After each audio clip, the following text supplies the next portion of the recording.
Hey everyone, welcome to Classic Gaming. Today we'll be reviewing Star Wars Jedi Fallen Order. So let's get into it.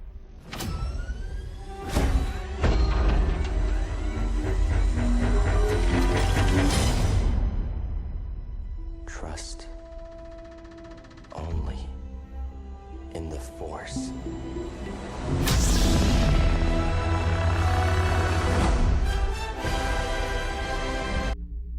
The story of Star Wars Jedi Fallen Order was sold as a young Padawan on the run and becoming a Jedi after Order 66.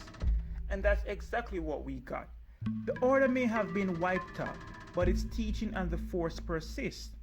Respawn crafted a story that stands strong on its own and fits perfectly within the Star Wars timeline. It can't be easy working under the restriction it has, knowing that decades of lore afterward is set in stones. Trust no one.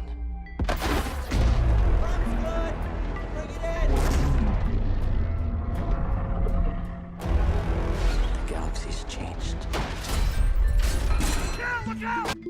The Fallen Order storyline is a dark one, which many gamers would say is appropriate for a time in the series.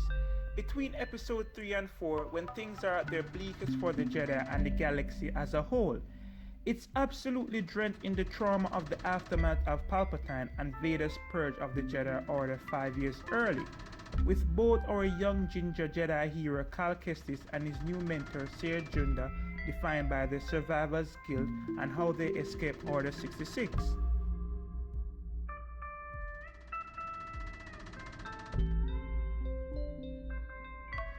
In regards to the gameplay, exploration is key to these maps, and both chests full of cosmetic loot and special forces echoes are scattered everywhere.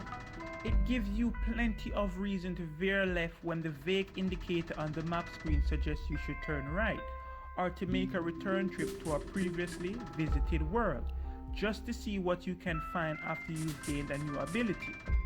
On rare occasion, usually after a tough optional fight or moderately tricky puzzle, you'll even find a chest with something that affects gameplay, such as an extra health canister or 1/3 of a permanent increase to your health or force capacity.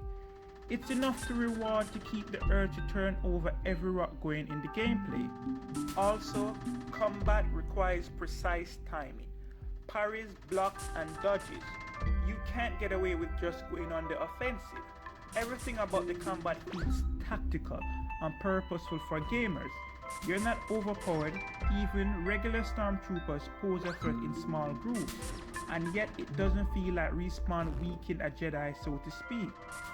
If the combat gets too frustrating or not challenging enough, you can change the difficulty option at any time between Padawan, Jedi Knight, Jedi Master, and Jedi Grandmaster. I know games like this can turn people off, they're intimidating and not accessible to people of all skills levels. Because the difficulty can be changed at any time, you can bump it down to Padawan during a particular hard boss fight, and then adjust it back to Jedi, or vice versa, if you want boss battles to be difficult. Saving points can be found sparingly throughout levels, but should be used strategically.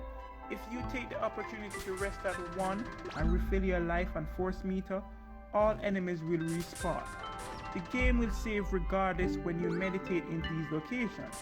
Just be careful of when you actually rest to restore your health.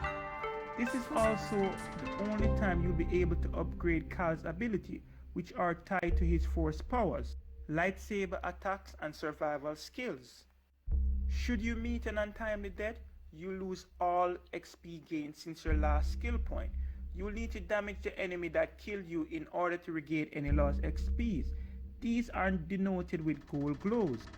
Assessing the aesthetics, from the opening scene on a ship-breaking world where the remains of the prequel trilogy are being literally torn apart, the attention to details and obvious love for the source material shows. Say what you will about EA Sports Star Wars game today, but both Battlefront games look and sound amazing and authentic, and Jedi Fallen Order is up to the same scratch. Respawn designed iconic Star Wars locals along with entirely new ones made just for the game. Each has its own unique flora and fauna, and Kashyyyk is especially beautiful. No two planets feel the same.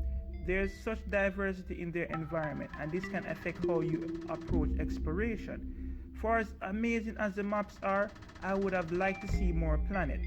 As it stands, the only ones that are fully explorable are Bogana, Dathomir, Zephyr, and Kashyyyk.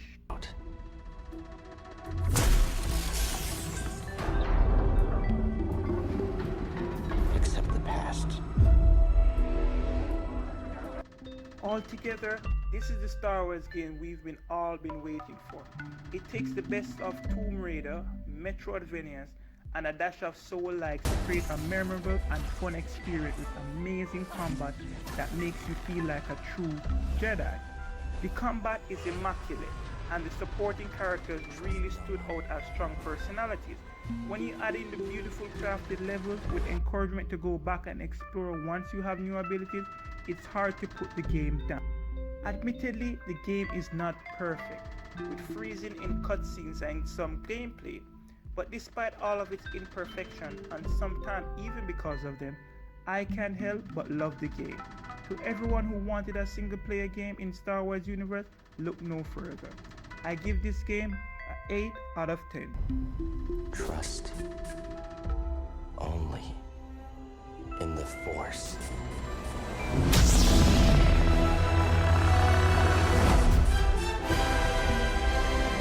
To see more gaming reviews, like, comment, subscribe, and click the notification bell to see more. Stay classic.